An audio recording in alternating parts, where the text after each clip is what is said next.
Welcome back to Prometheus Podcast. My name is Landon Wade. I'm here with Sean Jew and Colin Burns. Howdy. And we're excited to be back to talk to you. It's been a little while. Today's episode, we're going to talk about procrastination. I guess, in general, how procrastination works, and especially procrastination's role, I would say some even critical role in architecture school. I think before you describe all those, I think you need to introduce all three of us and our characteristics. Okay, yeah, because I think, when we start, we'll kind of introduce our three different personalities, because I think we cover the spectrum pretty well when it comes to procrastination. We've got some good extremes and then kind of a middle ground, I would say. So, anyway, but before we get into that, we're going to talk about day in the life of architecture, what's going on in architecture school right now. So, we had spring break last week, or a week ago, whatever. The cool thing about spring break in architecture, we talked about this, I think, in our last broadcast, is that spring break doesn't really exist in architecture school because professors just see it as like time that you don't actually have class, so you can just do more homework since you're not in class. So that's the cool thing. Another cool thing about spring break is some people get married in spring break. Yeah. Also, I got married this spring break, so that was fun. Yay! Yay! Colin's not too excited about that. But it's okay. We can. Yeah. Anyway, we'll talk after this. Can I not be here? So spring break is kind of a struggle for architecture students because while most of us do have plans and we want to travel, we want to have a break, it is also for a lot of us a critical time to catch up on work that we haven't been able to do during the semester. So that's been kind of a cool thing. Not really that cool though, because we want to go do stuff and we can't during spring break. Anyway, my spring break was still pretty good though, I'd say. So I didn't do much work at all. Hopefully it was good for you. Yeah. Needless to say. If it was bad for you, then I don't know what to say. Yeah, the honeymoon was pretty good. So that's what's going on. Now that we're back, the professors are kind of pushing us to get our momentum going again because even though we do have assignments and work over spring break, most students don't do it because they actually want a break. So I'd say that's pretty... Can you blame them? Yeah, I mean, really though. I mean, some student went in and posted memes in outside of the classrooms and posted the meme. It has Ross from the show Friends, and he's going... he's saying, it's spring break. You're supposed to be on a break. So it's pretty good. And, that meme mysteriously got taken down while there are still others remaining. So I think some professor got offended by that or something. But that's pretty interesting. Yeah. So anyway, so we can talk now. We'll get into our topic, talking about procrastination.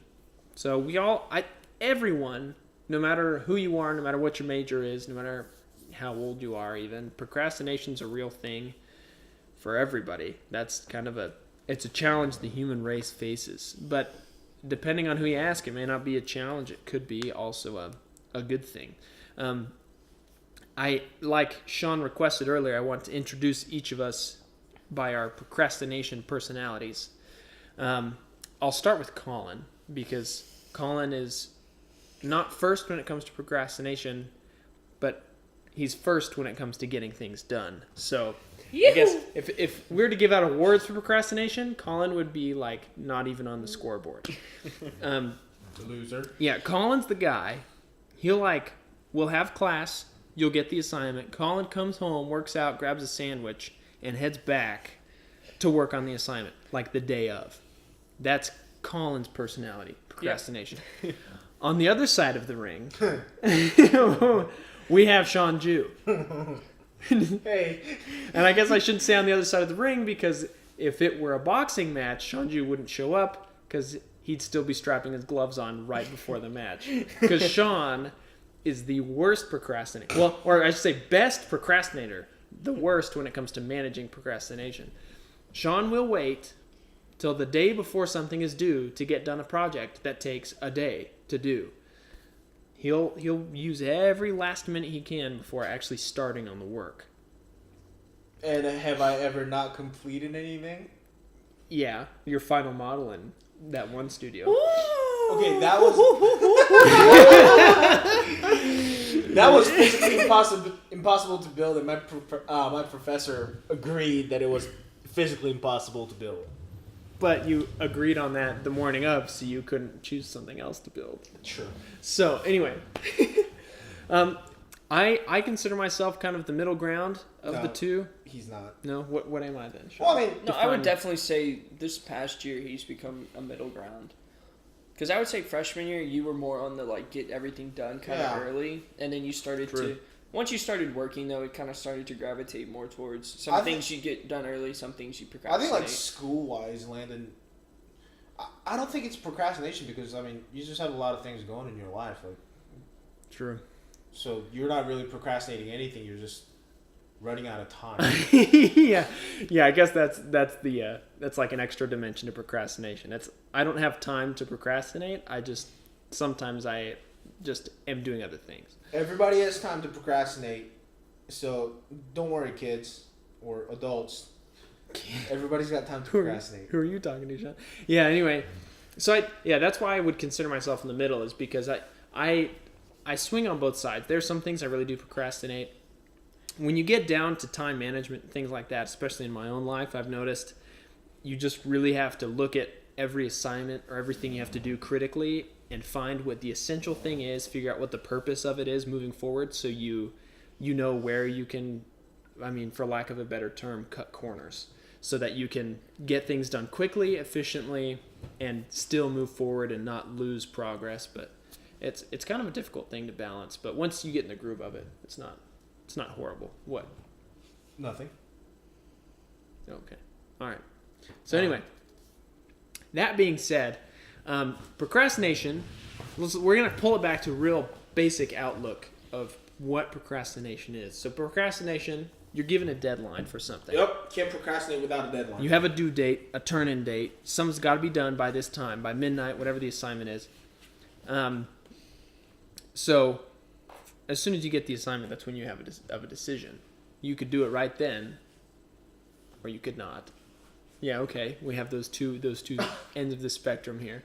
Colin's over here like getting pumped. Sean's like, I'm gonna go sleep. Yeah. And grab a drink or three. Well, see, if you notice with him, because he procrastinates, he sleeps through the night because he stays up a long time, and the only time he has left to do an assignment is right before it's due because he's too busy sleeping.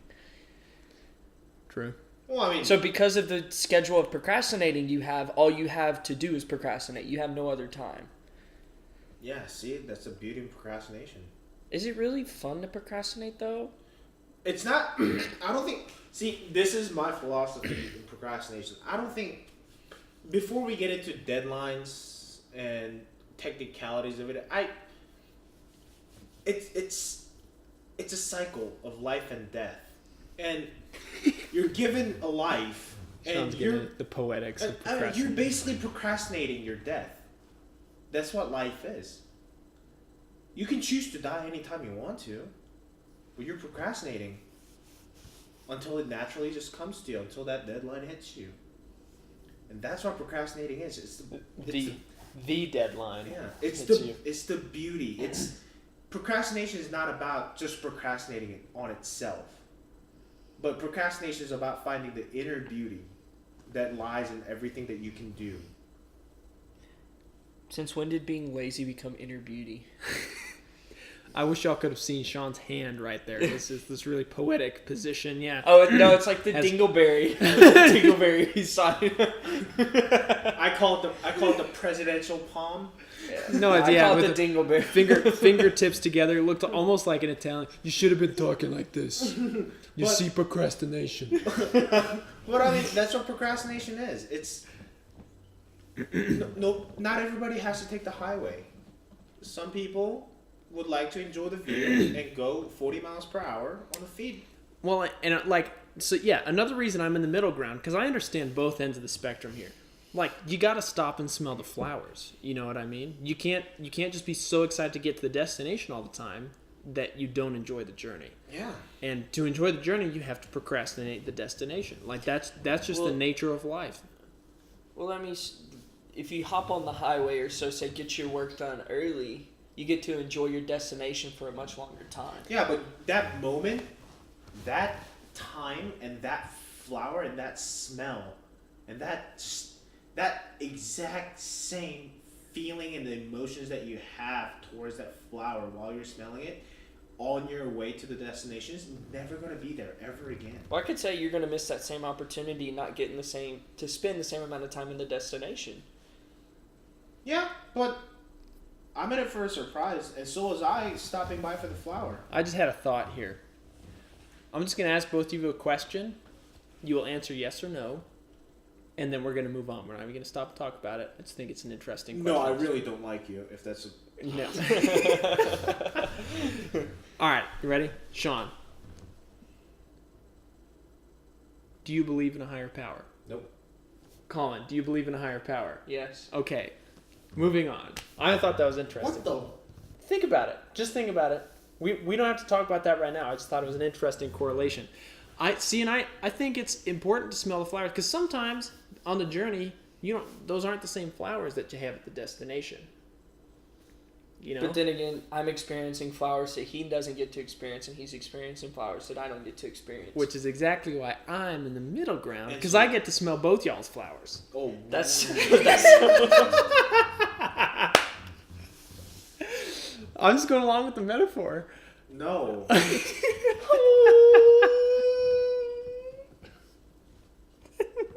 No.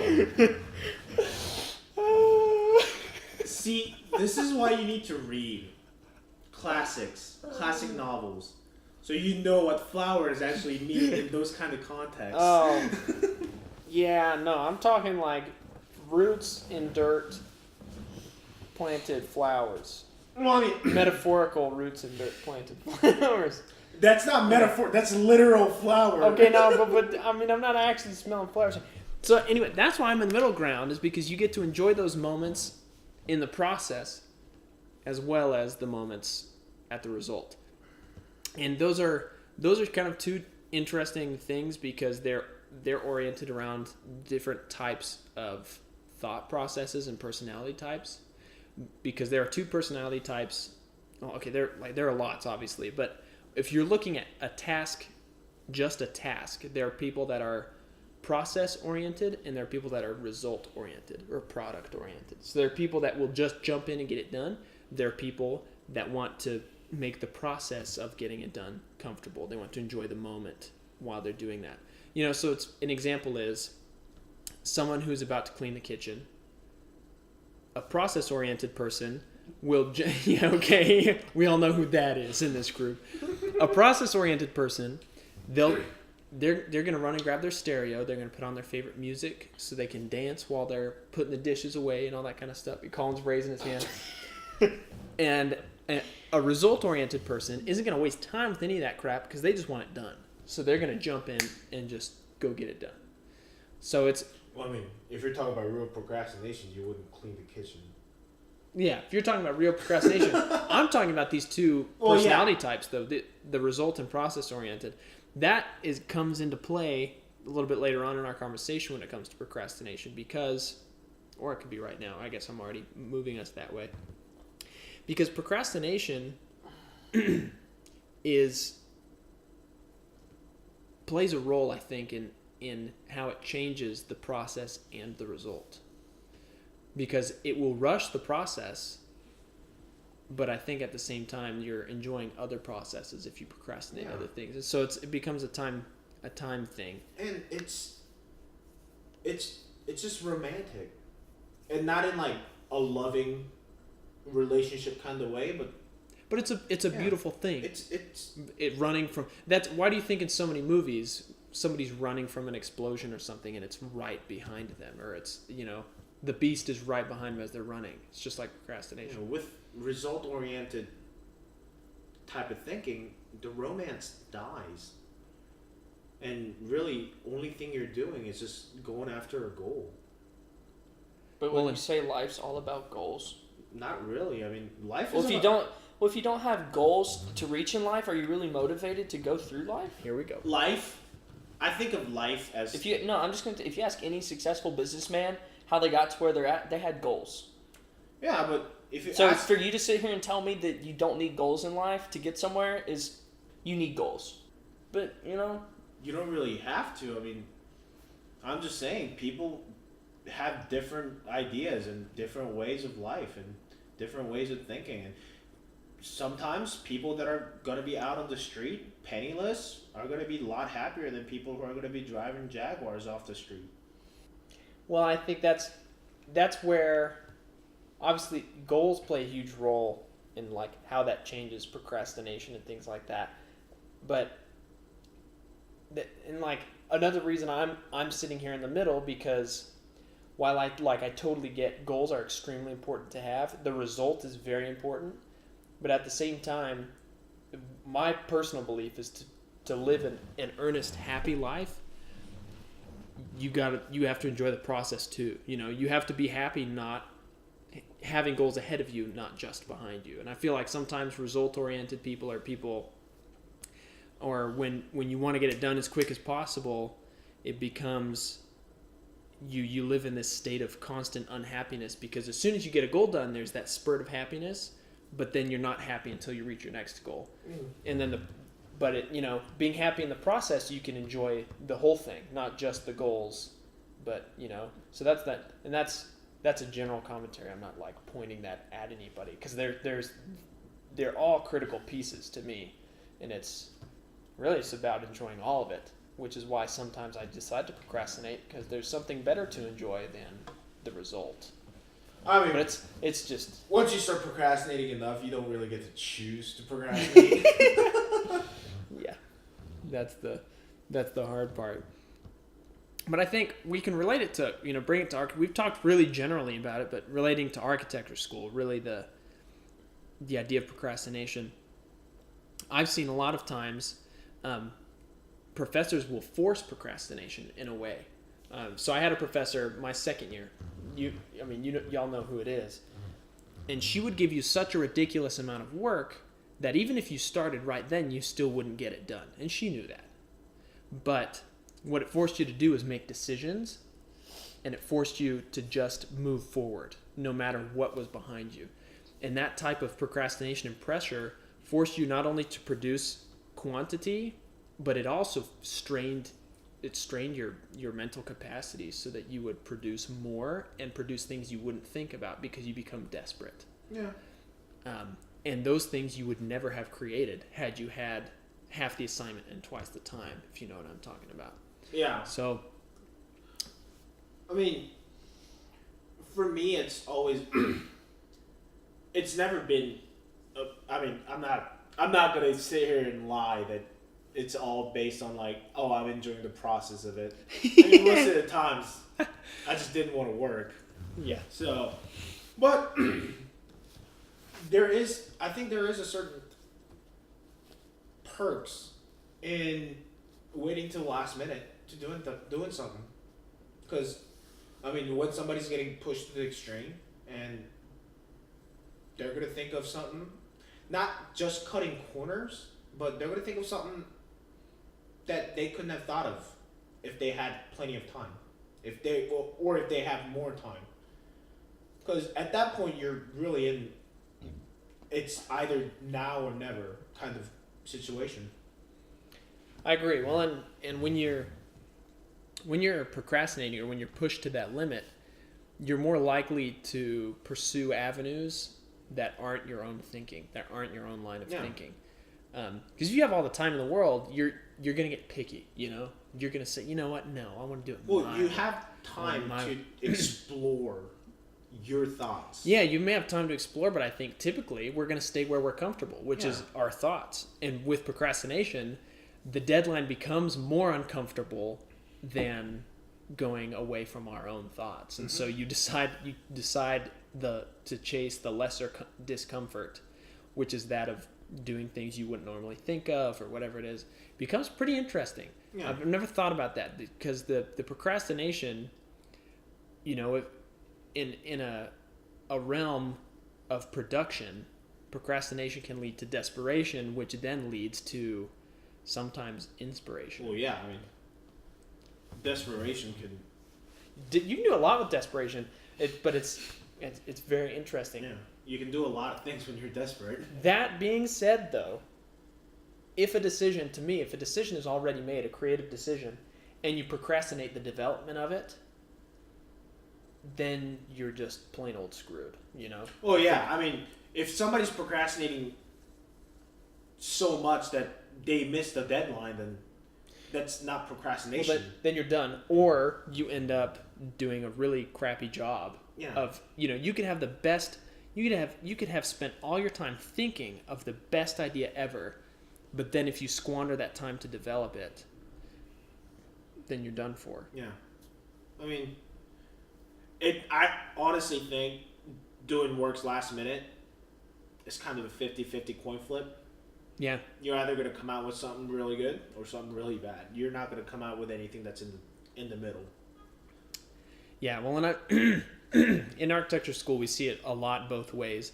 There are students that will start as soon as they can on each part of the project, and when their ideas are settled and they have a strong concept and they're moving in a good direction, they have a lot of time to really beef that up, and their presentations they're dense, they're really they're thick quality. You can see from 10 feet away.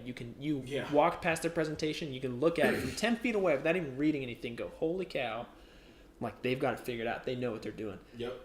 At the same rate, you can walk by another presentation where somebody had procrastinated and threw everything together. While it may be a good idea, you can tell it was thrown together. Yeah. And so it's pretty interesting how those things. And I mean, you can try to cover it up as saying, "Oh, it's a raw beauty,"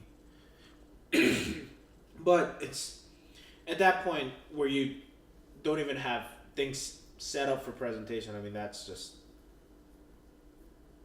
nothing. I think procrastination is not about not going anywhere. I don't think it's about not doing anything. But I mean, procrastinators and non-procrastinators, I think they get the same work done. It's just you have 100 amount of work with 10 days, and some people do 10 amount of work per day to get it done, and some people just do 0 amount of work for 9 days and do 100 amount of work in 1 day, but still 100 amount of work at the end of the day. Well, assuming the procrastinator's timed it correctly. Well, assuming the procrastinator gets it done. Yeah. No, and I agree. It's so there are advantages to both, really, but which is why I prefer to position myself in where I can pick and choose, and I watched it. It was I think it was a TED talk I had seen somewhere that talks about the balance between the two, and some of those concepts we've already kind of outlined just as we've been discussing, is just the difference in that really the one of the best places to be is in that middle ground, because of you get the best of the idea development and you get the best of time to work and display the idea. And that's totally true in architecture school. The most amount of time to develop your architecture, the most amount of time to draw it, model it, whatever it may be. If you balance it correctly, then you're going to be the best. Yeah. Well, it's I think the curveball for me in all of this is that architecture it's not like math homework where you sit down and you solve 8 problems, you get 8 answers, and that's the way it is. I mean, architecture really is no match for a math problem. It's something of a creation and not something of an answer. You're not really looking for an answer in architecture. At least I don't think. A lot of people would disagree. A lot of people would not like what I'm saying, but I don't really think you're looking for an answer in architecture. I don't think you should be. I'm not, at least.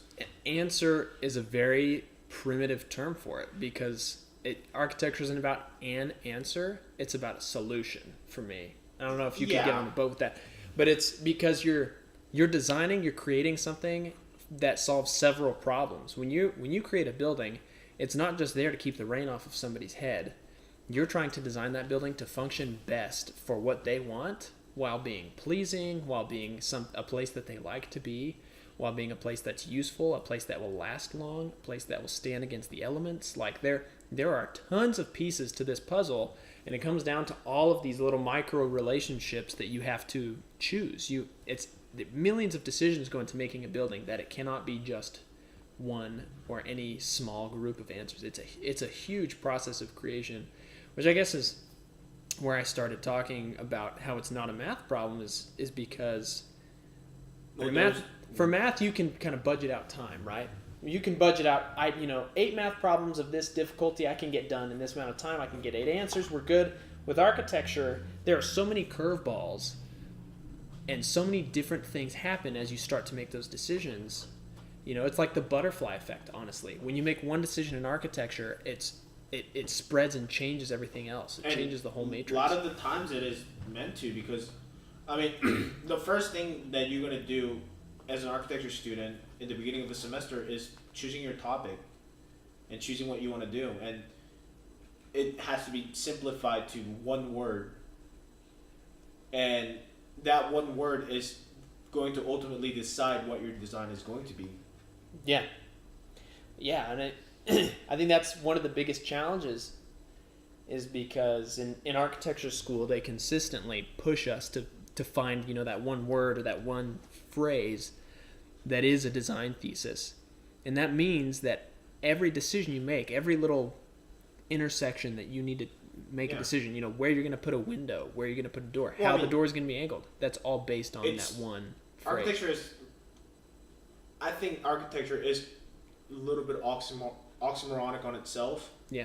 While you're really complexing your design as you're going, but on the other side, you're really simplifying your concept into one thing. And those things don't just come to you in a day. When I say procrastinating, I'm not talking about, I'm not doing anything until the very last day. Of course, there has to be processing. And of course, you have to do things. You have to do a little bit each day and each week and each month. But, sometimes it's better to sort of leave things alone and sort of see where it goes when you're not really in there messing with it. Kind of let it develop itself, or at least in your head. Let the project kind of develop itself without any of your interruptions, and then start again or get back to it. Well, this is where I'll interject with that, because in the term of process work, let's just say you cure. When I mean cure, I mean think about or let a project develop over, let's say, a week. You start on a Monday. I want this basic form, and you start to cure on it. Okay, how will this work? But within that process to Friday, you don't actually produce any work. You're procrastinating to do work because it'll take you a couple hours. You'll wait Thursday night before Friday to do anything physical to turn in. Yeah. Before that time, you're not doing anything physical. You cannot get any expert opinions from your professor on what could be done better or might help you in the long run. So now, I'm going to ask you, I think that hinders you in your development of your project. All that time you spent thinking about it, you could have just put it on the paper and had a professional look at it and tell you, this might not be the best way, this is actually good, you should develop this more. That's where my thoughts are on procrastination. It hinders your ability to get an expert opinion on if it works or not. And therefore, in the end, who's to say sometimes you're not screwing yourself over? I agree to the very extensive point, actually, because we are students. Well, and whether you procrastinate or not, the more work you can get done is more. It's more work, period. And so the less you procrastinate, the more work you can get done. Yeah. And the more work you can get done, that provides more opportunities to develop your design. It provides more opportunities to get others' opinions, like Colin was saying. So again, like I was saying, the balance. That's what I'm saying. That's why I'm in the balance position, because it really is, if you can get both of those. Because good ideas need time, but at the same time, good ideas need development. They need action, not just and thought is action too, but they need not only mental preparation, but they do need, I mean, you've got to build models. Those help you learn so much. You have to draw drawings. Those help so much to develop an idea. Yeah. You know, we can't just Frank Lloyd Wright this stuff, you know, like Frank Lloyd Wright did with Falling Water. He thought about the thing for 9 months or a couple years, I forget the time frame, and then literally the day or two before the client came to pick up the drawings, he drew it up. Like, we can't all do that. And by the time he had already worked for years, so he already was a developed architect. Yeah. You know, so I think in terms of being a student, procrastination is a dangerous game to play. Well, I mean, I think I'm not saying I personally might be the least talented person in architecture out of all three of us, and really, I think procrastination does kind of step into the field of talent and how really talented you are. And that kind of, like in a game, when you buy an item, you can last longer in a game. And it's that sort of thing. If you have more talent, then you can afford to procrastinate and still come up with good amount of work, or even better amount of work than people who actually have worked for it and have less talent than you. I've seen it. I mean, I've definitely seen it.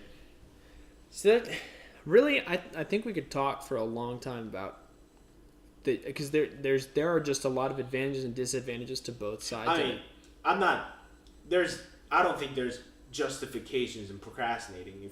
If you're procrastinating, you're procrastinating. Yeah. Well, I think it's also great. My favorite times, whenever I've been designing or in studio, some of my best memories of designing and being in that process are times when I wasn't worried about getting it done. Really? AKA you had those times? Times when I wasn't worried. Yeah, but times when I had enough time, so I wasn't procrastinating. These are times when I wasn't procrastinating, when I could just go in, and typically because I wasn't procrastinating, I was probably one of the only ones in studio. Right? It's like I go in there, it's like dark. I turn my lamp on. I maybe see like Colin or a few other people there, and I can just do whatever I want. I can model whatever I want. I can draw whatever I want, because at that point You have the I'm time to create, erase, recreate something new, and really think about it. I have time to iterate and time to relax and let it flow, instead of feeling like I'm under the gun and being constrained and desperate. Because the desperate feeling in design can lead to inspiration, like we were saying, but at the same time, if it's something you can let flow and let develop and come out, and then you can draw something, and then you learn something new about the design, you change the relationship, you make more decisions. It's, man. I would say, like, with Sean, I would say he's perfected, like, the way of, I wouldn't even call procrastinating I wouldn't even say procrastinating anymore. It's his way of working. And he's good at it. That's how he gets his work done. So, I mean, granted, it may be towards the last minute, but if that's how he gets his work done. I have a very unusual cycle of working, because I'm more of a break oriented person. If you guys never heard of that, now you have. So work and reward. You just need to put that on your resume. Well, it's not even work and reward. Like, working for me is a reward, in a sense, of me taking breaks. So you reward yourself by taking a break because you worked for so long. Or you reward yourself. No, I reward myself by working because I've been taking breaks so long. You might not be able to. Not many people are going to be able to understand it, but that's how I think of it. It's just like, for me, what people see me as taking a break or not doing much, it's actually, for me, a pretty rigorous times of clearing out.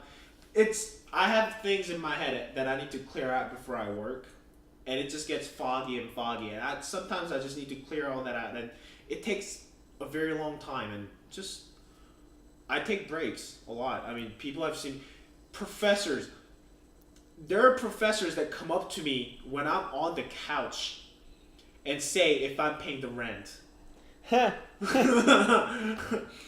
But I just think it's a way of working. And I do procrastinate a lot. Yeah, like I said, this is his way of working. He's perfected it. Like, I mean, so in the sense, like, you can call it procrastination if you want to, but it's his way of getting work done. I've seen bad procrastinations. Oh, and we all have, but they don't go here anymore. It's not pretty. Well, or they do still go here, and we all just suffer for them. Like it's hard to watch. I mean, even just before we started this podcast, Sean was telling us about his professor telling him that he always has his work done. You know, and like, so it's that kind of thing. Really, I think that the whole consensus is everybody's got their own style, but it comes down to people knowing themselves well enough to know how they work best, and then acting on that. And really I honestly think it's more difficult to procrastinate than just doing your work every day, because you have to be so sensitive to how much time you have and how much time it possibly would take and how much time it would actually. And honestly, if I was a parent telling this to my kid, I would just say, why don't you just work now and not worry about having to work last minute? Like, have it ready instead of having to worry about it when it's due. Well, I think part of the reason I work the way I work now is because I was so busy at a younger age. I was forced to do my work as soon as I got it because I didn't have time to do it later. That's really interesting. Colin and I, Landon was a band geek boy, and No, he did cross country or track. I ran track. yeah, Barely counts. Yeah. Anyway, So Landon played a quarter of a sport. Colin and I actually played full sports. anyway. But Colin and I probably shared a similar schedule, Yeah. and I also worked Yeah. in a lot of places, and I didn't have time. I can say I didn't have time. Many people are going to look at me and say, no, you had time, but I personally didn't feel like I had time. So, I don't know, this kind of for me could be a subconscious way of rewarding myself. Well, I just remember my senior year taking calculus. I used to, when the teacher would be teaching the lesson, I'd already be doing that night's homework that would be due tomorrow because I had work, and then after work I had soccer practice. Yeah, I didn't turn in any homework in high school. I think I turned in, zero homework. Yeah. Anyway. And what GPA did you graduate high school with? 3.9, somewhere there. Yeah. So that should just give y'all an estimate of how smart he was. I don't think high school education has anything to do with somebody's intelligence. I think it's really memorization. Yeah, That's a whole nother topic. We need to wrap up too. We're coming up on 40 minutes here. But yeah, try not to procrastinate, and if you do, well, make it your style. I'm not gonna say try not to. If it's Just- how you work, Yeah. by all means, keep doing what you're doing. know how you work. Know how you like to work. Like, find your niche. Yeah. And really get into that, because you can go out there every single day and sit there for 8 hours a day and get nothing done. Or you can really find that time that you're comfortable with and time that you're really motivated, work for 40 minutes and get more things done than that person that was sitting there for 8 hours every single day. true story. So I've seen it. you gotta find your niche, and you gotta know yourself. You gotta ask yourself, how do I want to work? When do I want to work? And do I need to work? All right. Well, I think that kind of wraps it up for our discussion today. I think that was a pretty good summary comment. But anyway, so now we're back. We're glad that you've listened. This is episode 7. We're on episode 7 right now. We're pretty proud of how far we're making it. And we want to keep doing this. We want your input. We want you to like us, share us, comment, tell your friends about us. Tell your friends about us. We are a group of college students that have a podcast about architecture. Yeah. We're really excited about it, and it's pretty unique, I think. So we want you to share it and tell people about us, even if it's just to make Get fun us of famous. I need food. And That's cool too. if you're into those kinds of stuff, put us out there and tell it to your relatively close architects. They're gonna hate us. Yeah, Sean Jew will also do anything for money. Yeah. If you're into pissing people off, just Boys gotta eat. just Bring us to your next dinner party and show it to some architect. And they'll be pissed at us, not you. All right. Anyway, so we're thanks for listening. From us here at Prometheus Podcast, we thank you, and we'll see you next week. Bye.